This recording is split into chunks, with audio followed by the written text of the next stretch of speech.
Here we have an article at bigthink.com entitled Nikola Tesla's Surprising Connection to Donald Trump and Hillary Clinton, written by Paul Ratner. And Mr. Ratner begins, as unpredictable as the current U.S. presidential elections have been, a striking historical side note lies in their connection to the famous Serbian inventor Nikola Tesla. A few days after Tesla died on January 8th, 1943, his possessions were seized by officials from the amazingly named Government Office of Alien Property. About 3 weeks after that, all of Tesla's things and documents were given a thorough examination by a group of FBI agents that included none other than John G. Trump, the uncle of the current Republican candidate for U.S. President, Donald J. Trump.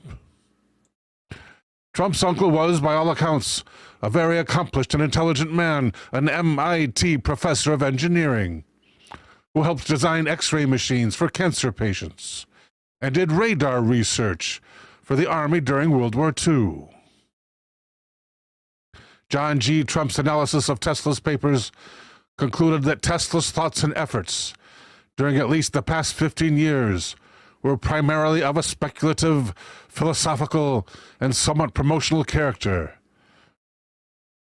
But such official dismissal of the significance of the papers Tesla left behind understandably did not sit well with many folks throughout the next 3/4 of a century.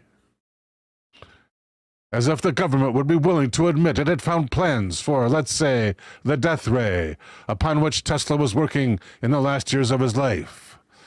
That kind of situation is ground zero for conspiracy theories. The papers have partially been released, but are still really hard to track down. What became of Tesla's most secret tech is still a mystery if you are inclined to believe that sort of thing. Who has the papers?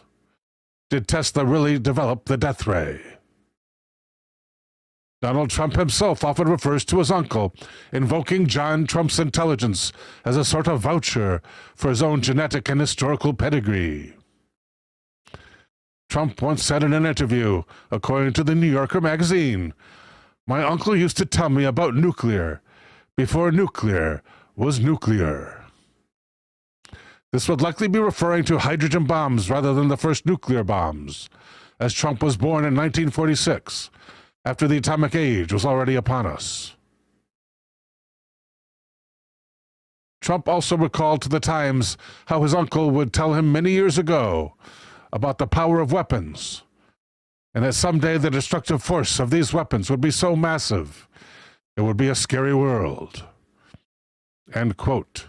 Certainly, expected talk from someone entrusted by the government to look into game-changing doomsday weaponry. John G. Trump's brilliance and his connection to the intellectual history of the country make him, in Trump's view, a kind of guarantee that he himself is smart. As he mentioned in the Boston Globe, "My father's brother was a brilliant man. We have very good genetics." Similarly, he told NBC about his uncle to point out that, "I mean, it's a good gene pool right there." Trump pointed to his head. "I have to do what I have to do." Nikola Tesla's other remarkable connection to this election lies in his vision for the future of women in the country. As many of Tesla's technological predictions have come true, it's inevitable that his societal prognostications are of interest, especially as they mirror remarkably our current reality. In an interview published with the dramatic title, "When Woman is Boss," Tesla talked extensively of a coming future where women would find equality and in fact surpass males in intelligence and power. He somewhat lamented this last part, thinking women would lose their femininity. It's unclear in general how much of a place women had in the life of the unmarried Tesla. By all accounts, he was somewhat of an asexual being, focused entirely on mind work. Here's what Tesla said about America that sounds very much like ours, with the first ever nominated female candidate for president in Hillary Clinton. Quote, "This struggle of the human female towards sex equality will end in a new sex order, with the female as superior. The modern woman, who anticipates in merely superficial phenomena the advancement of her sex, is but a surface symptom of something deeper and more potent fermenting in the bosom of the race. It is not in the shallow physical imitation of men that women will first assert their equality, and later their superiority, but in the awakening of the intellect of women." Thank you, Judy Davenport, for the super chat. Judy says, "Happy Easter, everyone." Thank you, Jude. One of our superior women. Through countless generations from the very beginning, the social subservience of women resulted naturally in the partial atrophy, or at least the hereditary suspension, of mental qualities which we now know the female sex to be endowed with, no less than men.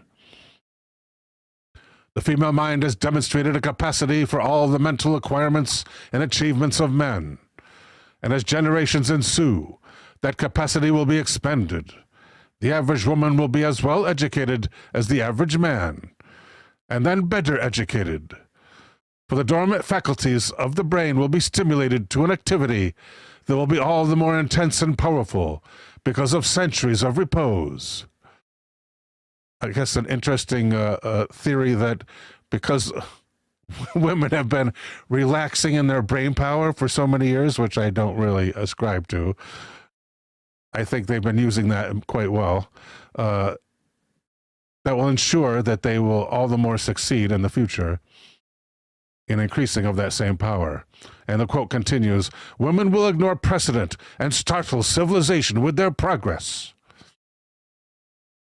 The acquisition of new fields of endeavor by women, their gradual usurpation of leadership, God willing, will dull and finally dissipate feminine sensibilities, will choke the maternal instinct, so that marriage and motherhood may become abhorrent, and human civilization draw closer and closer to the perfect civilization of the bee." End quote. Maybe the last part there, ends the author, about our society turning into a perfect civilization of the bee seems far-fetched at this point, writes the male author, but give it a few years.